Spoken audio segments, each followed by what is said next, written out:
Ah non, non, non, on critique pas la tenue, d'accord? On est confiné, alors on est en mode cozy comfy. Yo les gens, c'était RealTime, j'espère que vous allez bien, j'espère que vous êtes confortablement installés dans le bien-être de vous-même parce que c'est important.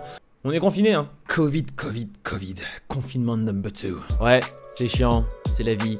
Viens, on n'en parle pas. Viens, on parle de super-héros. Parce que bienvenue sur Let's Talk About Movies, les vidéos qui tiennent au courant de l'actualité de tes super-héros préférés adaptés en film. Et de l'adaptation en ce moment, il y en a pas mal. Du coup, j'ai quelques petites infos.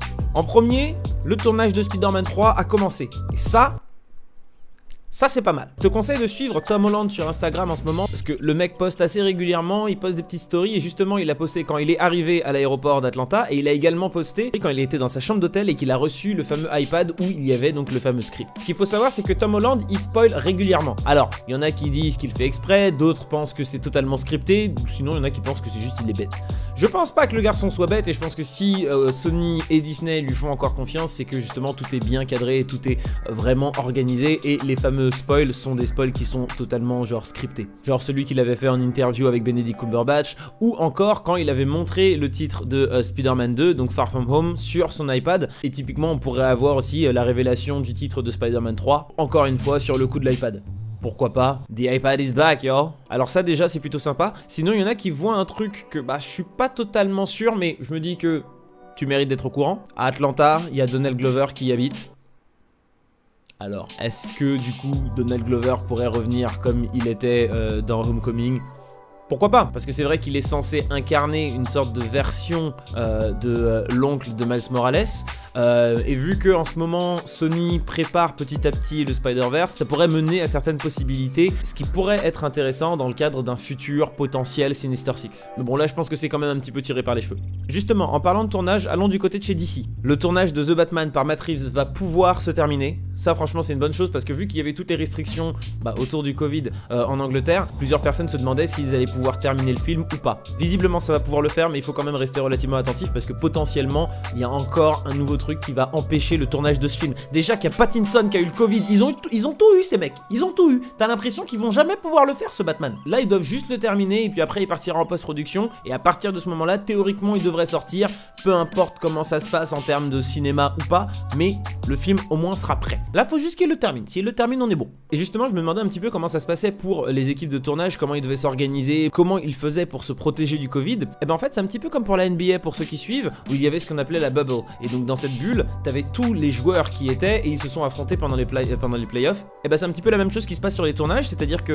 toutes les personnes qui travaillent sur le film, The Batman ou encore pour Doctor Strange 2 ou Spider-Man 3, ils se retrouvent dans ce qu'on appelle la bulle et ils doivent rester là pendant un certain temps, se faire tester régulièrement, etc. pour être sûr que personne n'ait de Covid. Mais malgré ça, pour The Batman, Robert Pattinson a quand même réussi à le choper. C'est une saleté, mais il est vif, hein, ce Covid. Sinon, j'ai une dernière petite info. Je ne sais pas si tu as remarqué, mais le trailer du Snyder's Cut de Justice League a été retiré de toutes les plateformes HBO Max. C'est-à-dire que toutes les bandes annonces qui étaient sorties sur la chaîne YouTube, Facebook, même le compte Twitter de HBO Max, a été retiré.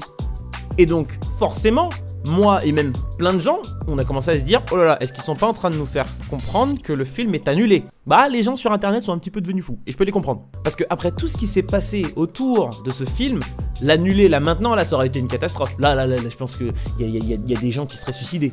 C'était vraiment un truc de fou, il y avait des théories qui circulaient un petit peu partout, mais finalement on a pu obtenir l'explication. En fait, les trailers ont été retirés pour une seule raison, c'est pour une question de droit. Sur le trailer de Snyder's Cut, tu as remarqué qu'il y avait la chanson Alléluia qui était jouée sur la quasi-totalité du trailer.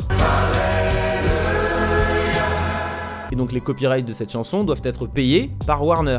Et il faut savoir que cette chanson appartient à Sony Music. Quand moi je fais une vidéo sur internet et que je la poste, j'utilise des musiques libres de droit parce que je paye une licence Epidemic Sound tous les mois pour pouvoir utiliser ces chansons. Quand tu t'appelles Warner, tu payes beaucoup d'argent pour utiliser la chanson que tu veux. Mais en règle générale, ce sont des deals très spécifiques sur chaque chanson. Donc en règle générale, la société de production doit faire un gros chèque-cause directement pour la maison de disques et ça s'arrête là. Sauf que là, visiblement, il y a eu embrouille entre Warner, HBO Max et surtout Sony Music. Du coup, ils ont été obligés de retirer le trailer de toutes les plateformes.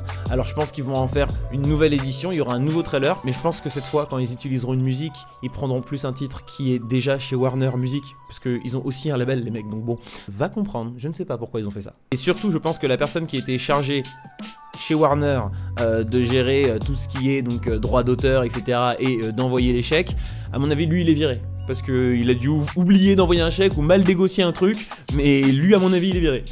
Non, Terry, faut pas se moquer, il y a quelqu'un qui vient de perdre son travail en fait.